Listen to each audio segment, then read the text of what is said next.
Hello everyone and welcome to my channel Uxtsuki. In this video I will introduce a software that I'm developing.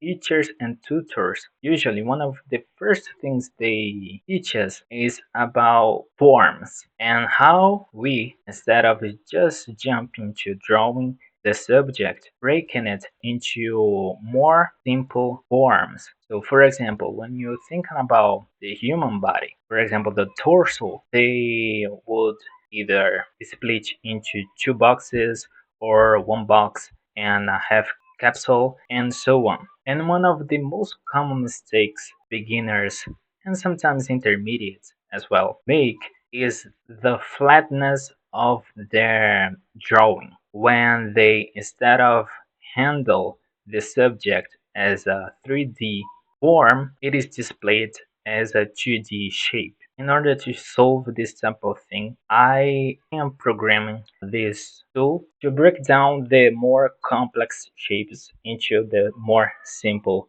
ones. And I will be very honest with you. You might ask, but I could do this in any image editor or in a 3D modeling software such as Blender. And I will say, yes, you totally can. And I actually support the idea of learning 3D modeling because it will help a lot to figure out some tricky perspectives, shading, and foreshortening things. But usually beginners in art does not have the skill of modeling. And not only this, but the 3D modeling tools usually have a really intimidating interface, and the image editor, in our case pixelart editors such as Aseprite, might feel like a working routine that some people just will avoid to open just for this type of things. So my goal with this tool is basically to strive beginners into break more subjects into more simple forms while keeping the volume of these subjects and create a tool that is not linked to the work routine that would flows like frictionless. I acknowledge that you could do this in any image editor, in any 3D modeling software, and I support this. I'm just trying to reinforce this practice. Okay, and just to say in advance, the final version, like the release version of this software that I'm making, I will set a price for it, but the same thing I did for this pixel art playlist that I said after I finish it I will make a Udemy course, but not with different subjects. It's just because I already did my part into give the opportunity for the people learn for free. Then I will try to monetize it just to earn some gratification for my effort. Will happen with this tool. I will have a paid version of it, but I will keep a free version for anyone who wants to use it, and only if you want to acknowledge what I am doing, you are totally free to pay it. So how can you access? And I will also introduce the general idea. I will just ask you to understand that this is the literally the first version of it. Like I am programming developing for some period of time and maturing some ideas, but basically this is the MVP, minimal viable product. So it is working, but not in the final version. But there is a lot of things, mainly on the interface, that I might try to change, and a lot of features that I didn't implement yet. All right. So here I have the project in my itch.io profile. I named this software as Visualis Oficina Uxtsuki, and the short version of it is Visoffux. All right, and you can access the tool by clicking into this external link. This will take you into my GitHub page that I am hosting the software. All right, so in this page I basically explain everything about the idea of this. I also highlighted a lot of things that is not implemented yet, so I will click in here, and this is the loading I am making this with Godot, I will acknowledge a part in the plugin that I had to use in order to let the possibility of add a background image. So this is the first version of the software. As I said, there is nothing in the interface. Personally, I like minimalist interface, but I think the UX of this interface is kind of intimidating because of the lack of options. Alright, but I will fix this later. So here, everything that you might want to know about it. Here, you can add a background image, and after you add, you are able to clear, to remove the background image, and to rescale as well. So I will open an image of a dolphin. Okay, so here we are. As I said, you can rescale it and clear. I will open again.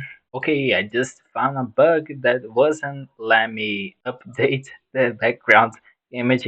But okay, and as I said, what is the idea of the software? Break down the shapes, and this will also help to develop a better silhouette. So as you can see here, you can press A to add a form. So when you press A, this sphere will pop out. This is the first form. If you hold M after select, this panel indicates that you are selecting a shape, but also when you select a shape that you can either click in it or click in the button will turn yellow, so you know that you are selecting a form. If you have more forms, for example, overlap each other, so as you can see I have a lot of forms in the same place, you can use this forms button right here. So actually you won't have the issue of having something blocking the desired form. And as I said, if you hold M, the form will follow your mouse even if it is away from the cursor, and you can press delete to delete the selected form. P.S. These forms names are just temporary, alright?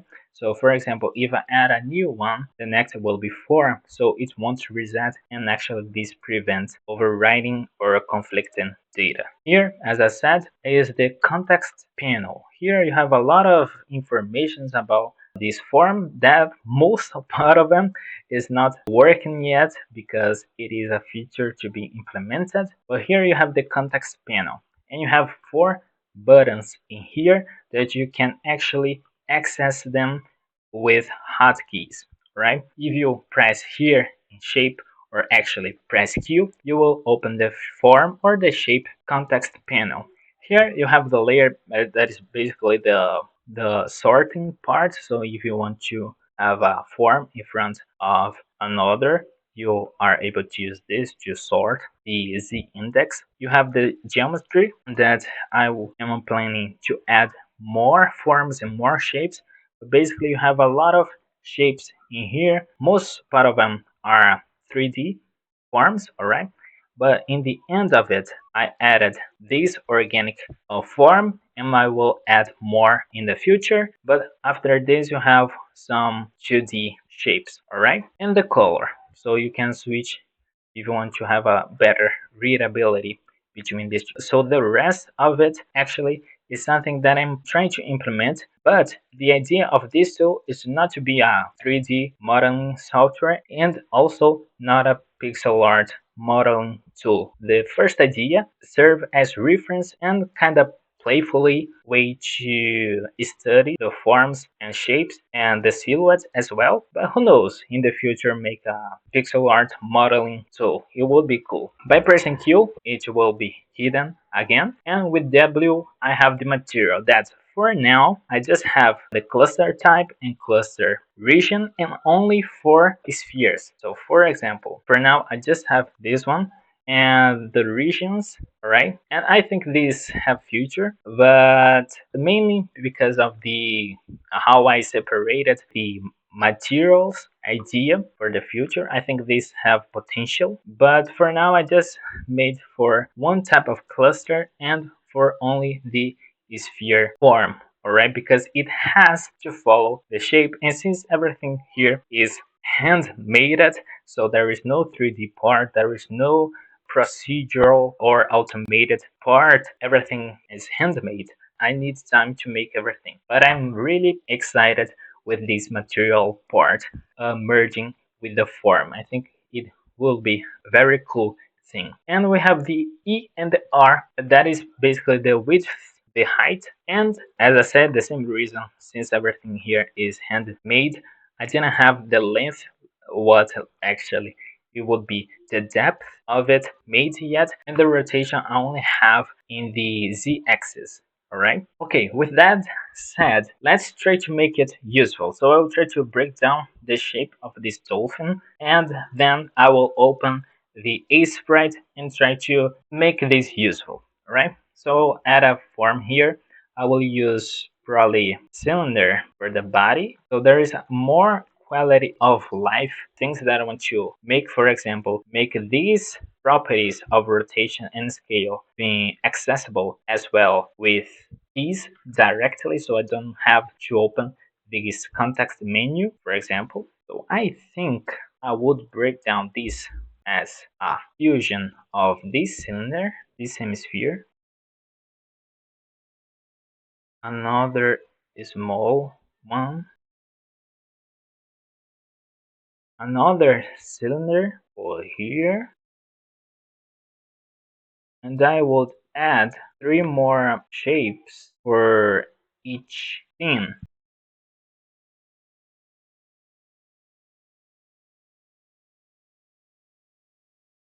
So how would I divide this dolphin in here? So I will divide this first part of the body into a huge cylinder. This part as a tail with a plain fin, and the face as 2 hemisphere and more 3 plain fins. So now I will open Aseprite and try to add this silhouette and the forms of it. So now with the Aseprite opened, I will make the first part, that is the cylinder, the second part, that is 2 hemispheres, very elongated, another cylinder for the tail, and the fins. Now I will try to trace basing that forms where the curvature would be more accented. For example, I think something like this. So actually, I think this part would be in the shadow if the light is coming from above, obviously, and the rest would be in the light if the light is coming from above. And as I am very honest with you, this is very ugly, but I will be very honest again. I think this was very fun, mainly because I didn't have to open the Aseprite to make that's the silhouette of that dolphin. Alright, but I will be very honest with you. I had fun making this, but maybe I think the process was kind of not that useful because, as I said, you can totally do this in any image editor or in any 3D modeling software. But as I said, not every beginner have this skill totally developed yet. And sometimes, personally, I don't want to open Aseprite unless I am going for the war, you know? If I would just breaking down shapes, I would do totally in my head. But now I have something that I made that, in my opinion, was fun to use, right? So that's it. I hope this might be helpful for you. If not, you can totally give your feedback in the comments. I will try to add a lot of things in the future to add, as I said, quality of life and maybe some others interesting features. All right. So thanks for watching, and I'll see you in the next video. Bye.